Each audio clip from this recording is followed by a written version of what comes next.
શરૂઆતથી જ મનુભાઈએ નારી તત્વ માથે જોર દીધું.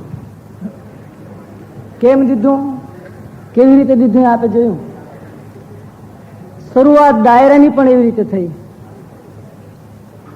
જેમાં લાડકવાયાનું નામ આવ્યું, શહાદતનું નામ આવ્યું. શહીદીનું નહીં, શહીદ બની શકાય પણ શહાદતને ન વરી શકાય. શહાદતને વરવું એ બહુ અઘરી વાત છે. તો માનું જયારે નામ આવે, નારાયણનું નામ આવે, પ્રકૃતિનું નામ આવે, ત્યારે એને બહુ છેડાય નહીં, છેડાય નહીં. બસ એટલું જ કહી શકાય કે જનની તમ પદ રેણું, જનની તમ પદ રેણું, એકણ ધાર્યો શીશ, તાકે પુણ્ય પ્રતાપ સે ભય અવની કે ઈશ. જનની તમ પદ રેણું, માના એક પગની રજ, જનની તમ પદ રેણું, ઈ માથા ઉપર જો હું રાખું તો શું થઈ જાઉં કે તાકે પુણ્ય પ્રતાપ સે ભય અવની કે ઈશ. એવી જનેતાને જ્યારે આપણે માણવી હોય, જાણવી હોય તો કેવી રીતે જણાય, કેવી જનેતા હોય, એનો એક નાનો પ્રસંગ કહી અને પછી વાર્તા શરૂ કરીશ. રાજમહાલયના મધ્યખંડની માલિપા 4 માણસો ઉભા છે. નવાબ છેલ્લા શ્વાસ લઈ રહ્યો છે, કુરાને શરીફની આયાત બોલાઈ રહી છે. પડખે લુબાન ધીમો ધીમો ધીમો ધીમો ધીમો ધીમો ધીમો ધીમો ધીમો જેમ વહરા માણાનું વેણ નીકળતું હોય એમ ઘૂંચળીએ નીકળી રહ્યો છે. મૃત્યુની મહાછાયા છવાઈ રહી છે. એ વખતે નવાબ સાહેબે એટલી વેદનાની માલિપા આમ જોઈને કીધું કે સ્તંભ તૂટ ગયે, હમારે સ્તંભ તૂટ ગયે. નવયુવાન એક આદમી હામો આવી કુર્નસ કરીને કહે છે કે જહાં પના 2 તૂટી ગયા છે, હું જાણું છું. 2 થાંભલા માથે આખી આ સલ્તનત છે. હુકમ કરો, तुम चले जाओ. जहां पना પછી 1 થાંભલા માથે સલ્તનત રહેશે, वो नहीं रहेगी लेकिन तुम तो रह जाओगे. आदमी हुक्म ने मान આપી. નવાબ સાહેબને ઈ સ્થિતિમાં મૂકી અને જ્યારે પોતાના ઓરડે આવ્યો એ વખત ધમંકા વાગી રહ્યા હતા, પણ છંદા તો પૂના પડે, કાં તો ધકી ઉઠો ધુવાડે, ઈ પટગીર પડકારે તોળંગ અબ ધણેણેંગા બલા તું પર ધ્રીબો વિલાય તેરો ધણી આજ સુબો લઈ શમશેર, કાં તો ફોસી કરતા ફેરા તો અળગા રહીને એબલા નાળ્યું સલકે નત્રીઠ ધુબાકે પેરમ ધણી, કાં તો કકડે જમીરા પીઠ બ્રાહ્મણ પગ થડકે વજા. બાર તો પૂના હિટાકા લાગી રહેલા, ધમંકા બોરી રહેલા. અને એ જ વખતે આ પુરુષ પોતાની હવેલીની માલિપા આવી, ઓરડાની માલિપા જઈ, એક પણ શબ્દ બોલ્યા વગર માથા માથેથી ટોપ ઉતારી પાઘને મૂકી પોતાના અશ્વ માથે જ્યાં આરોહી બને ન બને તી મોર તો બીજો સવાર પડખે આવીને કહે છે કે હું સાથે જ નીકળું છું. ભલે ખ્યાલ છે ને, ક્યાંય રોકાવાનું નથી, મને ખ્યાલ છે. કરશું વહેતા કે હા, અને હા કહેતા ની હારે નાઠા બારીના વાયલા દરવાજેથી 2 સવાર નીકળી ગયા. ઘોડાની પડખી બોલવા મનાની ભાગતા ભાગતા ભાગતા ભાગતા 52 ગૌ કાપ્યા અશ્વો માથે. 52 ગૌ કાપ્યા પછી પડખેનો ડાબી કોરનો જે અસવાર હતો, જમણી કોર નહીં, ડાબી કોરના સવારે જમણી કોરના સવારને કીધું કે અશ્વને ધીમો પાડો, મને વહમું લાગે છે. ભાગતા ઘોડે પુરુષે જયારે પાછળ નજર નાખી, 1 લાખની શાહી ફોજ ધમંકા મારતી આવતી હતી, ધમધોડ દેતી હાલી આવતી હતી. આ પુરુષે સામું જોઈને કીધું, જવાન મેં તને નોતર્યો તારે કીધું તું કે આપણે ક્યાંય રોકાવાનું નથી. જો હામે કહેતા ને યારે 2 કોર અઠૂટ હાથિયા છોરની વાડ અને સામેથી ભોર ભરેલું ગાડું હાલ્યું આવે, માર્ગ બંધ, વાય શાહી ફોજ ડમરી ઉડાડતી હાલી આવે છે. એટલા જ વેગની માલિપા ડાબેરા હવારે કીધું કે પેલા આપ જાઓ, હું પાછળથી આવું છું.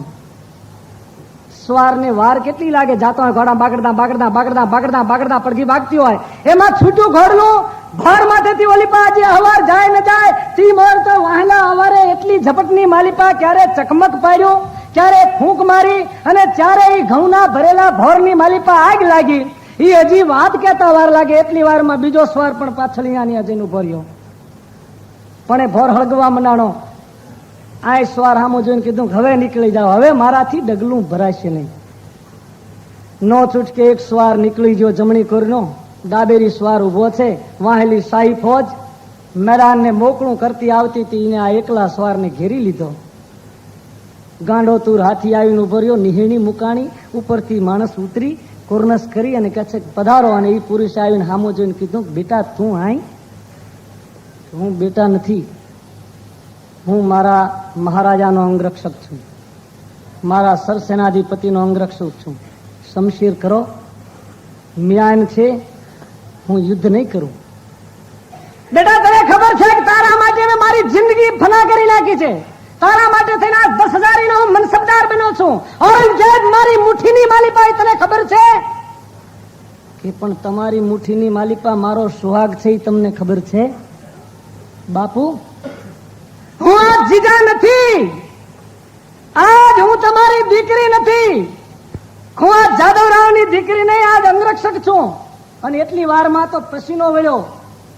બાપ સમજી ગયો, ફૌજને હુકમ કર્યો કનાતું નાખો. દીકરી કહે છે કે તમારી કનાતમાં મારાથી એક ક્ષણ રોકાય નહીં, કાં તો શમશીર વ્યાતી કરો કાં માર્ગ આપી દો. 1 લાખની શાહી ફૌજ નીચે માથે જેમ માર્ગ દીધો, ખોડલી જેમ ફુલેકામાં નીકળ્યો હોય એટલી જ જેને કહેવાય ધીરી ગતિએ ડુંગર માથે દેખાતા મંદિરના જેને કહેવાય પ્રાંગણમાં જઈને ઉભી રહી. ઘોડલી ઉભી રહી, મોર તો ઘોડીએથી નીચે ઉતરી મંદિરમાં જઈ દ્વાર બંધ કર્યું.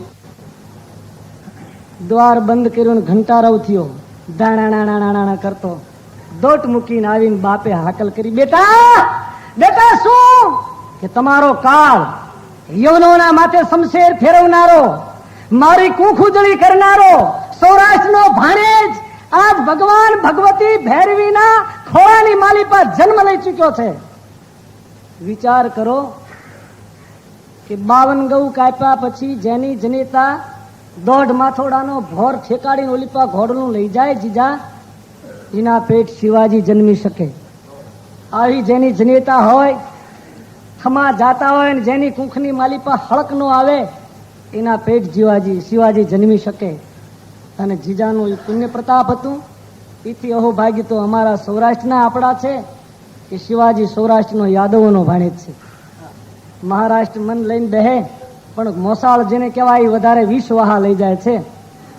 આવા શિવાની પડખે ઉભો એવો એક બીજો આદાભીર પુરુષ વિક્રમ 1631 ની માલિપા થયો. વાત કેમ થાય છે તમારી હાથે તમે લઈ લેજો. 70 ખાન 72 ઉમરાવ બેઠે, કુદરતને કરવું. શહેનશાહનું પ્રિય પાત્ર આજ હાથમાં રમી રહ્યું. ફરક ફરક ફરક ફરક ફરક ફરક આમ કરીને આમ જેમ હાથ થયો થતા ને અરે સુવર્ણની થાળી આવી અને ચોબદારે જેમ થાળી રાખી એટલે અંદર મૂક્યું પુષ્પ. પુષ્પની હારે શબ્દ છૂટા થયા, આ ફૂલની પાંદડીઓ કેટલી, ઇસ ફૂલ કી પત્તિયાં કિતની. અને ચોબદાર મનાણો ફરવા, એક બીજો અને જેમ ત્રીજો આટો લીધો તા ચોબદારનો હાથ ધ્રુજવા મનાણો, થાર થાર થાર થાર થાર. ચોબદાર થી બોલી જવાનું, બસ કોઈ અંદાતાર નહીં હે, જગો શ્યામ હું મરી જાઉં, ગરીબ માણસ મરી જોયો. અને એ વખતે જોધપુર મહારાજ સાહેબ ની પડખે બેઠેલ ગણેશપુરીજી હામી નિમિત માંડી. ગણેશપુરીજી આમ નજર કરી દુર્શાજી હામી. દુર્શાજી હાથ ઊંચો કર્યો. શહેનશાહે પૂછ્યું કિતની પત્તિયાં? કે જહાં પના 35 છે. 35 માં એક પાંદડી ઘટે તોય હું હારી જાઉં, 35 ઉપર 36મી થાય તોય હું હારી જાઉં, આપ ગણી લ્યો.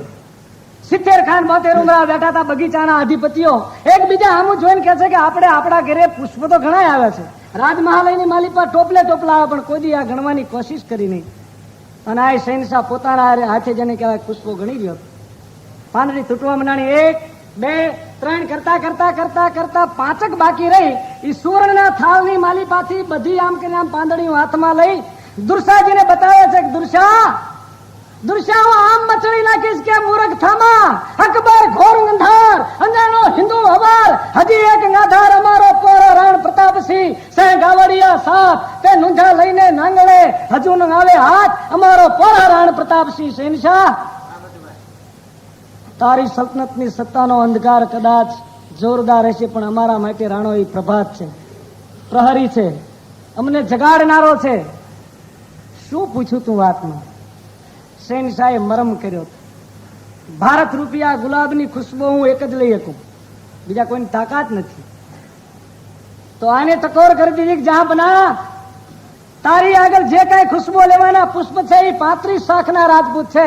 જયપુર ને જોધપુર ને બુંદી ને કોટા ને અલવર ને સલુંબર ને નાગોર ને ઝાલોર ને આ સિસોદીઓ નહીં, ચિત્તોડ નહીં. અને એ જ વખતે એક બીજા પુરુષે આવીને પાદપુરતી મૂકી. હજી વાત હાલે છે એટલી વારમાં શહેનશાહના હાથમાં પાદપુરતી જઈ. પણ જેમ પાદપુરતી જોઈને કાજા હતાશના દાંત ખાડ ખાડ ખાડ ખાડ ખાડ, અને એની પાદપુરતી પાછી મુકાણી સુવર્ણના થાળમાં. પણ જે પાદપુરતી વાંચે તપ દે મૂકી દે, જે વાંચે એ મૂકી દે. પરિણામ એ આવ્યું કે જેમ ફાગણ મહિનાનો તડકો પડતો હોય અને હડાળા ભાલની સીમ હોહારા પડી અને જેમ ઘઉંના ઉંબાડિયા વાંકા વળી ગયા હોય, એમ 70 ખાન 72 ઉમરાવના જેને કહેવાય બેઠેલાના મસ્તક નીચા વાંકા વળી ગયા હતા. આ ફરતો ફરતો ફરતો થાળ પાછો ગણેશપુરીજી આગળ આવ્યો અને ગણેશપુરીજીએ પાદપુરતીને વાંચી, કલમ દોત લઈ કાવ્ય પૂર્ણ કરી પોતાની ગાદી નીચે મૂકીને કીધું, જહાંપના મેં पादपूर्ति पूर्ण करी છે. कब, क्यों और कहां?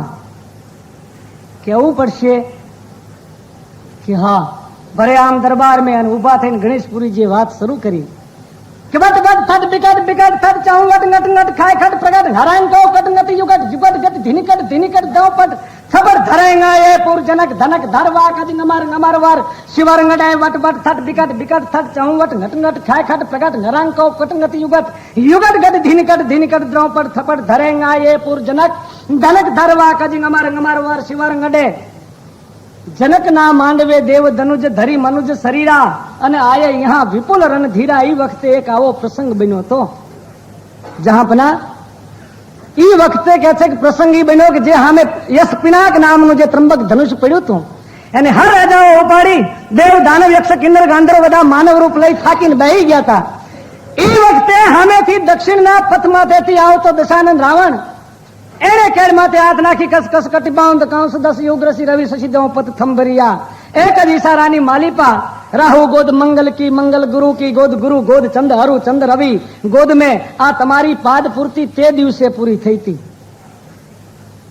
શહેનશાહ કહે છે કે આ તો બહુ પુરાણી વાત છે કે તો જહાંપના સાંજનું ટાણું, સંધ્યાનો પહેલો પ્રહર વીતી જેલ, હાથની માલિપા ચાબુક લઈને એક પુરુષ તંબુની કનાતમાંથી જોતો હતો તો બીજા પુરુષને હુતેલો જોયો. ડાબા હાથના ઓશિકો કરી જમણા હાથને નિતંબ ઉપર રાખી બે પગની આંટી મારી અને ધીરી ધીરી ધીરી ધીરી ધીરી ધીરી તંદ્રાની માલિપા શ્વાસાને જેને કહેવાય છૂટો કરી રહ્યો હતો.